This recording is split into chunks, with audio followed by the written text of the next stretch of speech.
napakaganda. So ayan, magpalang araw po sa inyong lahat mga kaibigan. Nandito tayo ngayon sa ating palayan. Update natin ang ating palayan ngayong araw. Ayan siya oh. Marami na siyang bunga. Yan oh. Wow. Malapit na siyang anihin. Next month, aanihin na po ito. Thank you Lord sa blessing na napakaganda nitong ating palay. So ayan siya guys. Tayo ay nagbibisita ng ating palayan. So ayan siya. Tapos yung iba nandoon sa kabila. Yung iba nandoon. So dito tayo. Bisitahin muna natin itong ating palayan. Tayo ay grass cutter dito ngayon. So wow, gaganda ng pagkatubo ng ating palayan guys. Yan o, tingnan nyo guys. Napakaganda. Yan o. Wow. Ilang buwan lang to, ganito na siya. Pahawak nga. Ang galing naman. Ito na yung ating aanihin next month. Yan siya. Ano na siya? Hinog na. Hinog na siya. So, ito na siya, oh. Wow. Thank you, Lord, sa blessing. So, isa siya. Yung iba dito. Nag-grass cutter kasi kami dito. Dito tapos na siyang grass cutteran. Sa kabila hindi pa. So, ayan siya.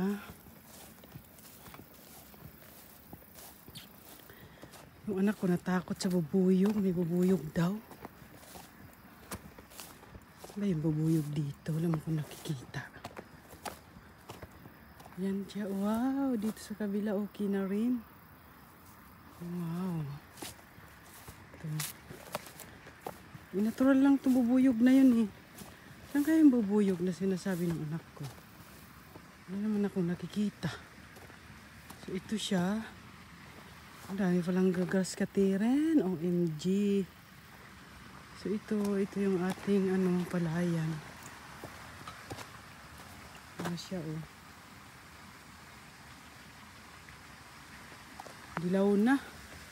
Dilaw na yung ating palay.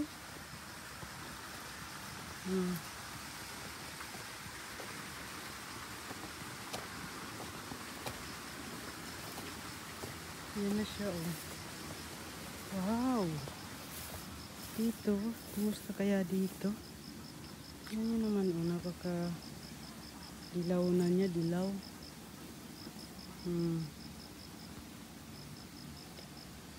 Yan ang ating palay. Ano na siya, kailangan wala na siyang tubig dyan oh. Wala na siyang tubig kasi para pag dumaan yung machine na pang harvester machine para hindi siya lulubog. Kailangan yung mga may harvester dyan, kailangan yung palayan nyo tuyo, wala siyang so ito siya. Doon pa yung iba oh, malayo. Hindi yung iba napakalayo yung iba naman nandoon, yung tatlong palayan doon sa kabilang farm. So dito lang muna tayo sa medyo malapit. Ayan siya. Dito dilaw na rin. Wow, ganda naman. So ito yung aking grass cutterin ngayong araw. Dahil yung anak ko natakot sa bubuyog. Wala naman kung nakikita ang bubuyog. Saan naman? Natural naman yung may bubuyog na may magdaan-daan dyan kasi. Ano yan? Kumakain sila ng tamis sa mga bulaklak. Tulad yan oh. Ito oh. Sinisip-sip kaya yan ng bubuyog. Wala namang bubuyog. Natakot lang yung anak ko. Wala naman eh. O diba? Ayan ang ating update sa ating palayan. Thank Lord sa blessing. Napaka ganda ng pagkatubo. So ayan siya. Next month aanihin na ito.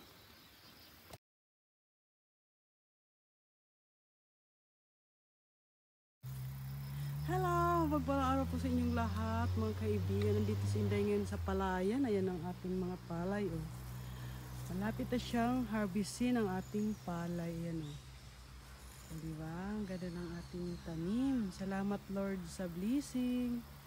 So ito, kaya ganito ang itsura ni Inday dahil mag-grass cutter tayo dito sa palibot ng ating palayan.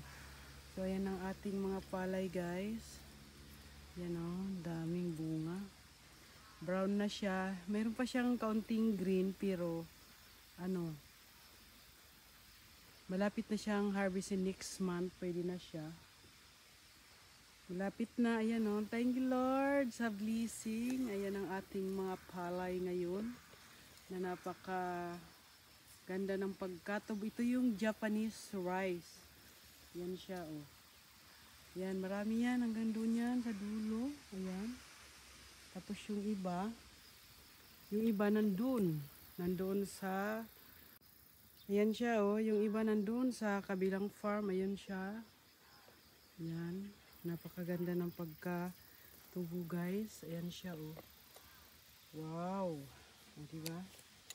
Ayan ang Japanese rice. Napakaganda ng pagkatubo. Ayan siya. Maganda ang panahon ngayon. Mainit. Ayan siya. Wow. After ilang buwan na ito na yung resulta ng ating palay na napakaganda ng pagkatubo. Ayan siya oh. Diba?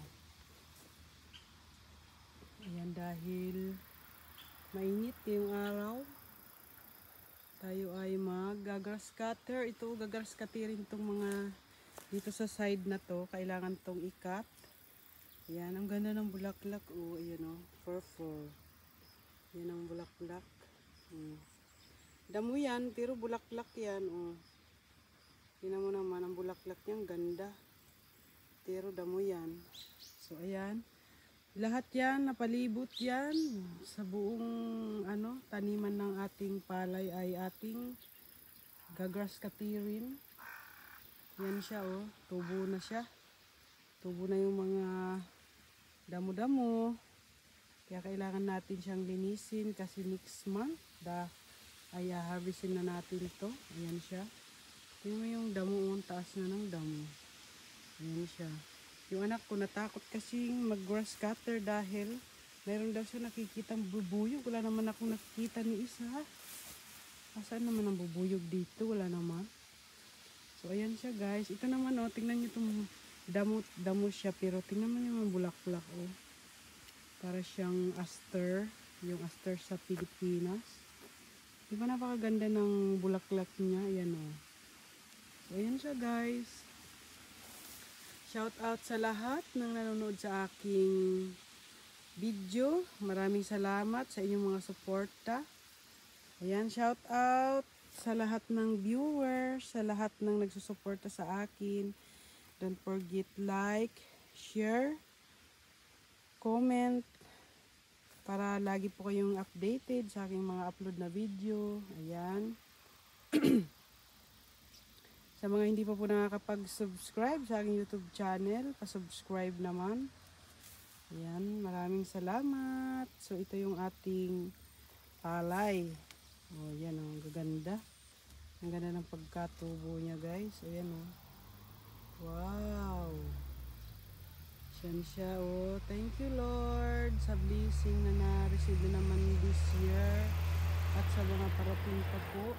Ayan siya. So, ang gagawin ko guys ay dahil mainit, meron akong umbrella na gagamitin sa aking pag-grass cutter. Ayan siya oh.